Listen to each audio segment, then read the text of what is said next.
One of the biggest mysteries in life is the weight of the decisions we make, how much of an impact they might have had on our lives and the lives of others, whether we truly have control, autonomy and free will. Does fate control our lives, and what might have had been simply chosen a different option? Cinema is a unique way of exploring this concept, as we have the ability to explore different potential realities through the medium of storytelling. These are the themes that will be explored in the following films at this festival, Options in Life. Double Vie de Veronique is a film that explores the theme of fate. In it we see the tragic story of Veronica, a young Polish singer who dies suddenly. The film then switches to the perspective of her French doppelganger, Veronique, who finds herself in mourning for this person who she had never met but feels spiritually linked to. In the end, we see Veronique move past her mourning and make autonomous decisions in life when she takes control of the marionette of herself. Unfortunately, this is something that the promising young talent Veronica never had the option to do. Sliding Doors is a rom-com that focuses on the life of a young woman, Helen, depending whether or not she catches the metro one morning. We see the drastically different path her life takes based on its chance act. While the film emphasizes how so much of our lives is dependent on luck and chance, it also shows how taking risky decisions can be rewarding and shows how the Helen who catches the train becomes happier and more open to new things in life, while it punishes indecisiveness as seen in the Helen who misses the train and her cheating boyfriend Jerry. Melinda and Melinda is a genre-bending hypothetical story based on a tragic and comedic reading of a similar anecdote. In the tragic half of the story, we see characters acting out irrationally on nothing more than their emotions, with the titular Melinda making rash decisions that end relationships and spiral her life out of control. However, we see in the comedic take how much of the hijinks and problems the inability to truly express their emotions and therefore make meaningful decisions comes with characters. The film implies that what is needed is a happy medium between the two in order to recognize both the tragic and comedic elements in life.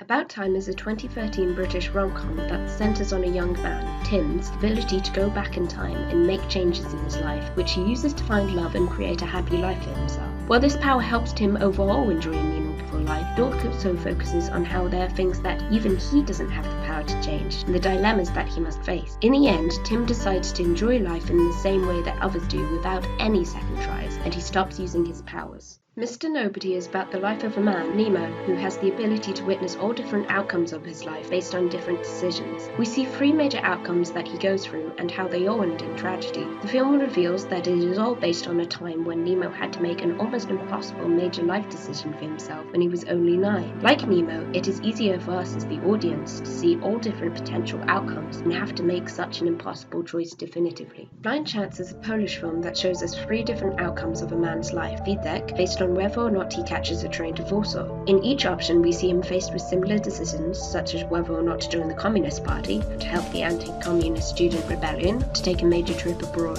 For each different timeline, we see him make different decisions based on how his life has climatized each situation. This argues that Witek is not inherently based in definitive morals, but in the realities of his current life, making his entire personality and sense of self malleable. Lola is a German film about a young woman on a quest to save her boyfriend from a difficult situation. We see in one day just how wildly different her life becomes in 3 different scenarios based on minuscule decisions she makes or minor changes. We also see how the smallest of interactions Lola makes with strangers can affect them for the rest of their lives in wildly different ways in each timeline. This film suggests that we have almost unlimited control over not only our lives but the lives of others without even being conscious of it. Heaven is about a widowed woman, Philippa, living in Turin, who decides to bomb the office of a drug lord after witnessing just how much his empire has ravaged the lives of people in her community. Her willingness to take a stand and make such selfless decisions inspires a young police officer, Filippo, to help her escape from prison, and the two go on the run together while falling in love. We see the two are linked by fate, like the star-crossed lovers Romeo and Juliet, sharing the same birthday, similar names, and eventually coming to visually resemble each other. This represents Filippo's desire to emulate Philippa's strength and her ability to make major decisions in life while facing the outcomes.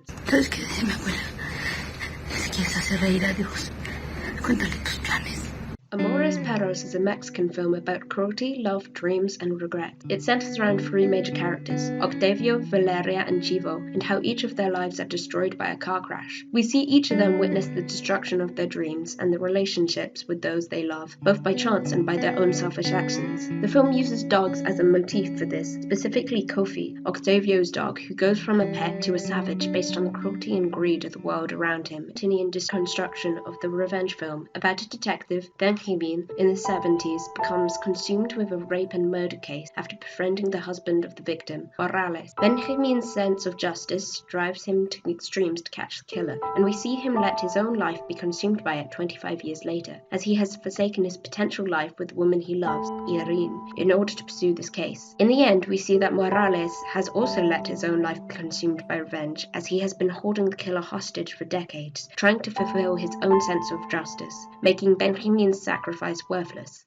Sophie's Choice is a tragic film about a Polish woman who was inflicted to the horrors of the Holocaust. We find out in an infamous scene that she was made to make an impossible decision, which fills her with guilt for the rest of her life. However, the titular choice refers less to this moment, and more to how Sophie inhibits herself in the present as punishment by giving herself to a turbulent relationship, rather than settling down with someone who would take care of her. The film is ultimately about how guilt can affect our decisions.